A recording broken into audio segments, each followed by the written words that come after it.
voici la première vidéo d'une série qui va être consacrée à Solaris. Alors Solaris, pour la petite culture, on peut dire que ça signifie ensoleillé en latin, et c'est aussi le nom d'un ancien système d'exploitation sous Unix, rebaptisé par la suite Oracle. Mais maintenant, Solaris est un processus qui est intégré dans Houdini. En effet, vous le trouverez ici. N'oubliez pas de vérifier que vous êtes bien dans le stage network. Pour avoir un fond noir, vous appuyez sur D. Et dans la partie background, vous choisissez Color, Scheme, Dark.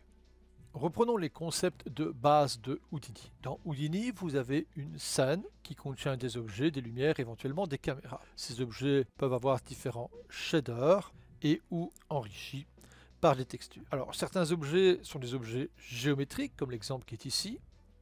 Mais il faut savoir que vous pouvez avoir aussi des objets volumétriques, des particules. En effet, l'opérateur surface, c'est-à-dire le SOAP, s'enrichira en fonction des besoins de la production. Solaris est un nouveau processus qui est toujours en mode procédural, dépendant donc d'une construction hiérarchique, à l'instar de tous les opérateurs d'Houdini. L'objectif consiste à utiliser une sélection, dans ce cas-ci issue essentiellement du SOAP, c'est-à-dire du Surface Operator, afin d'optimiser le rendu, tout en ayant la possibilité de choisir son propre moteur, tel que le nouveau Karma, et c'est ce qui va remplacer à terme le moteur de rendu Mantra. Solaris va accepter aussi tous les autres moteurs de rendu que vous aurez pu installer dans l'environnement d'Houdini, comme par exemple RenderMan, Redshift, Arnold, etc. Une fois que vous aurez importé votre scène, dans ce cas-ci, tout ce qui vient du Surface Operator, en sachant que vous pourrez aller, et ça nous verrons par la suite, aller chercher d'autres fichiers, beaucoup plus spécifiques à la philosophie de Solaris, mais néanmoins à ce stade, il ne faut pas perdre de vue que dans votre Surface Operator, vous pouvez aussi importer du FBX ou des scènes alambiques.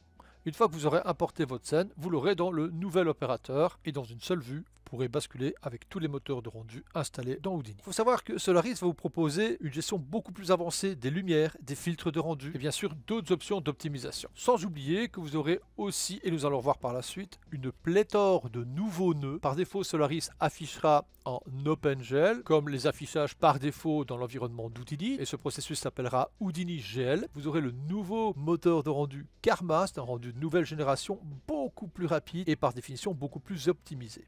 Et en fonction de ce que vous avez installé comme plugin, dans ce cas-ci RenderMan, vous retrouvez dans la liste un affichage optimisé RenderMan.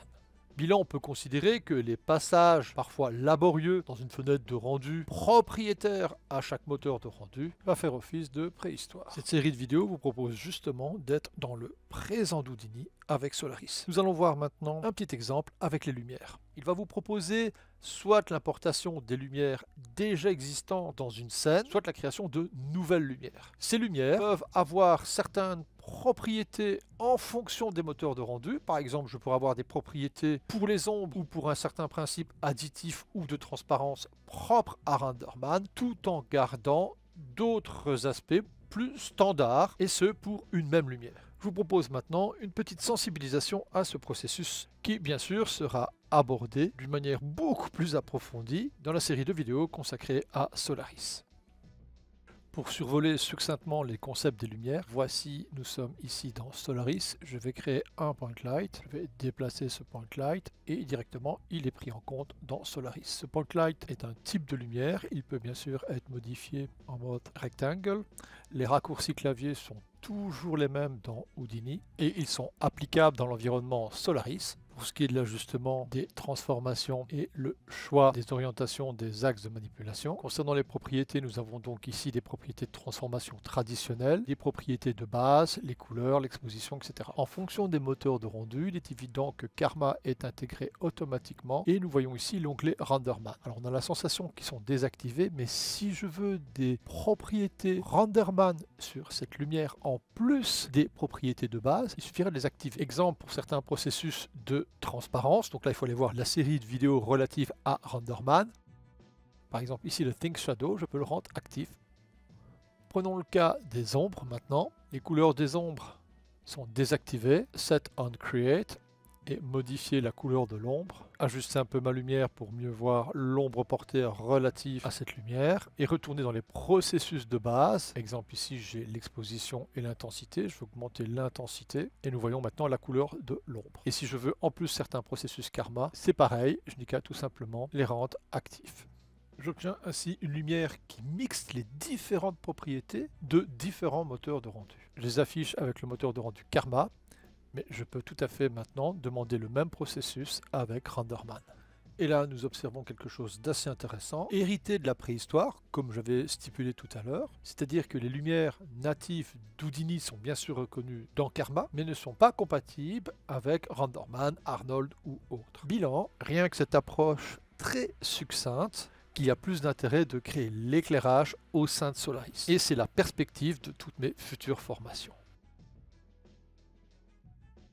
Ce concept est basé sur un concept développé par Pixar, qui est baptisé l'USD. Il est présenté en 2013 au SIGGRAPH. USD signifie Universal Scene Description. Et donc ce concept USD, qu'on va revenir par la suite, sur lequel Solaris est basé, va vous proposer différents menus, comme par exemple des menus qui vous permettent de désactiver ou d'activer certains éléments. Dans ce cas-ci, les deux lumières qui venaient de la scène native du Surface Operator, c'est-à-dire d'une scène d'Houdini, sont désactivées et j'utilise une nouvelle lumière qui mélange des propriétés RenderMan et des propriétés standards à Houdini. Et il est évident qu'en basculant d'un moteur, exemple Karma et ou RenderMan, les propriétés spécifiques et compatibles avec chaque moteur seront directement prises en compte. Il ne faudra pas créer de nouvelles lumières.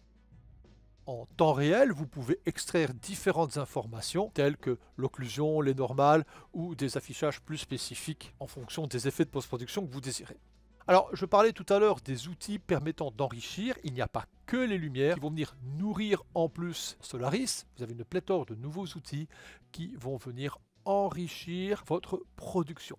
Pour utiliser cette technologie USD développée par Pixar, vous pouvez, comme nous venons de voir, importer du Surface Operator une scène Houdini ou bien aller chercher un fichier USD qui est généré par un autre logiciel ainsi que l'importation d'une scène FBX ou alambic. Alors une scène 3D, donc forcément son contenu peut être échangé avec d'autres applications au sein d'un même workflow et de manière non destructive. Un échange avec plusieurs autres logiciels tels que Maya, Katana, Nuke et Houdini. Alors l'objectif c'est de faciliter la tâche des graphistes et autres utilisateurs afin qu'ils puissent visualiser et gérer rapidement leurs actions et leurs interactions. Actuellement, on peut considérer que le concept USD encapsulé dans Solaris est la partie la plus importante dans un pipeline de production.